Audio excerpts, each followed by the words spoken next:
कथा चूके ना। आपको 10 जगह जाकर सिर नवाने की जरूरत ना पड़े, एक महादेव के चरणों से ही आपका आनंद सुख प्राप्त हो जाए। एक मट्टी का पात्र, और मट्टी का अगर कोई कलश है छोटा सा, उस कलश के ऊपर तांबे का कलश, उसमें नहीं वो नीचे से ले, उसमें से नहीं लेते हैं। माता प्रसूति, दक्ष प्रजापति तो उसको अच्छे से ढको तो सही उसको। और माता वीरणी, इन तीनों का स्मरण कर कर जो अरे आपको पाप लगेगा, देखो बड़ के पेड़ के नीचे जो शिवलिंग हो, बड़ के पेड़ के नीचे जो शिवलिंग विराजमान हो, चाहे वो ओटले पर हो, चाहे वो पत्थर का हो, चाहे वो सीमेंट का हो, चाहे वो कंकर का हो, चाहे वो मार्बल का हो, चाहे वो जिस भी चीज का हो, बड़ के पेड़ के नीचे जो शिवलिंग हो, उसमें सीधे जब आप कलश लेकर जाएंगे तो मिट्टी का पात्र, उसके ऊपर तांबे का पात्र भरा हुआ, दोनों को एक साथ पकड़ कर ले जाएंगे। पर जब आप शिवलिंग पर दक्ष प्रजापति, प्रसूति और वीरणी, इन तीनों का नाम लेकर सीधे हाथ में मट्टी का पात्र और उल्टे हाथ में तांबे का पात्र लेकर धीरे धीरे शिवलिंग पर जल समर्पित करेंगे, और उस जल का पान उसी बट वृक्ष के नीचे दोनों पति पत्नी अगर पान कर लेते हैं और संतान की कामना कर लेते हैं, तो भी मेरा महादेव संतान प्रदान करता ही करता। पर ये जो क्रम किया जाता है, ये केवल बैसाख के महीने में ही किया जाता है, इसके सिवाय इसको आप अन्य महीनों में नहीं कर सकते, केवल एक बैसाख में।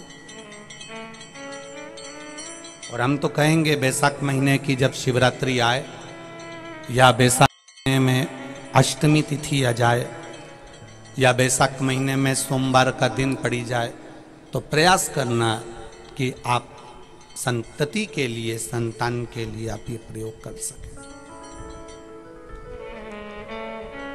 शिव तत्व की प्राप्ति। आप डॉक्टर को दिखाओ, आप डॉक्टर की दवाई भी लो, आप डॉक्टर से जांचें भी कराओ, आप डॉक्टर ने जो आपको बताया वैसा आप करो, पर साथ में शिव भक्ति को भी अपने भीतर उतार कर शंकर से भी अपने दिल की बात कहकर चलो।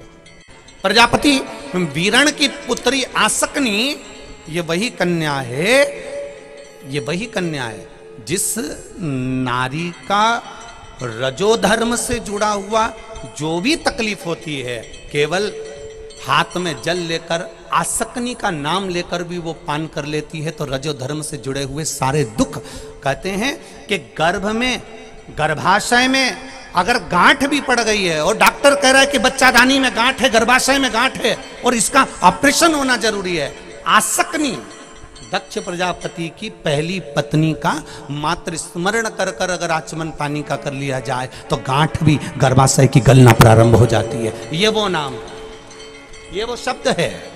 हम आसकनी का नाम भी नहीं बोल सकते, तो इसी आसकनी का एक नाम है वीरणी। क्या नाम है? वीरणी। इसी का नाम आसकनी का ही एक नाम, क्योंकि प्रजापति वीरण की पुत्री है, तो इसलिए यह आसकनी का एक नाम है वीरणी। और अच्छे से समझिएगा, जब नारी का 5वां 6ठा महीना हो, डॉक्टर कहे बच्चे की धड़कन नहीं है, कोई कह दे बच्चे की हृदय में छेद है, हम तो यहाँ तक कहेंगे जो बच्चा, जिस बच्चे को, कोई बच्चा ऐसा होता है जिसको बार बार ब्लड चढ़वाना होता है, बार बार उसका ब्लड चढ़ता है, या कोई ने कह दिया इसका ऑपरेशन होगा हार्ट का, इसमें छेद है, डॉक्टर का तुम इलाज करवाते रहो, डॉक्टर को चेक करवाते रहो, क्योंकि डॉक्टर को चेक करवाते रहोगे तभी तो तुम्हें मालूम पड़ेगा कि देवादिदेव महादेव ने कृपा करी कि नहीं करी। और अगर डॉक्टर के यहाँ जाना छोड़ दोगे तो बताएगा कौन तुमको। इसलिए डॉक्टर के यहाँ जरूर जाओ, डॉक्टर से चेक भी करवाओ, डॉक्टर का इलाज भी करो, डॉक्टर की दवाई भी खाओ, और साथ में देवादिदेव महादेव का स्मरण भी करें। आसकनी का स्मरण, अगर गांठ भी गर्भाशय में है और डॉक्टर बोल रहा है कि ऑपरेशन है, कराना है, डॉक्टर साहब से कहना साहब जल्दी तो नहीं है ना, 15 दिन का समय तो मिल सकता है या 10 दिन का समय तो मिल सकता है इसका ऑपरेशन कराने के लिए।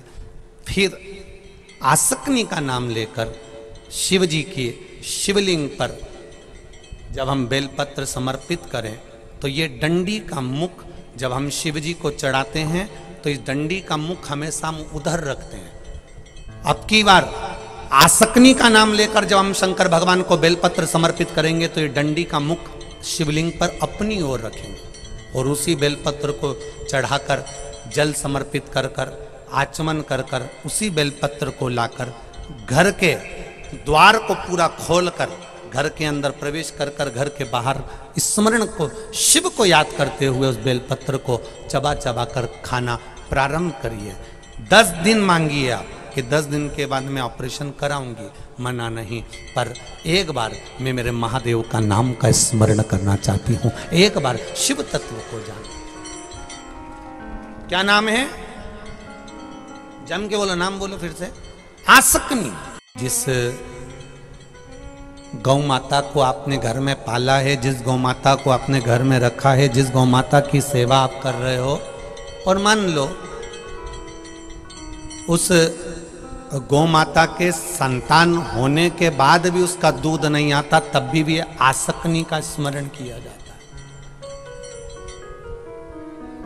तभी भी आसकनी का स्मरण किया जाता है। जो गाय गर्भ से नहीं होती है, जो गाय का गर्भ नहीं ठहरता, बहुत बार इलाज करवाया, सब कुछ करवाया, तो भी गाय का गर्भ नहीं ठहरता, तो भी आसकनी का स्मरण किया जाता। ये आसकनी कोई साधारण नहीं है, स्त्रियों के लिए, नारियों के लिए ये एक औषधि का कार्य करती है। ये वीरणी, दक्ष प्रजापति की पहली पत्नी, ये नारी के लिए औषधि का मूल है। ये वीरणी, ये आसकनी नारियों के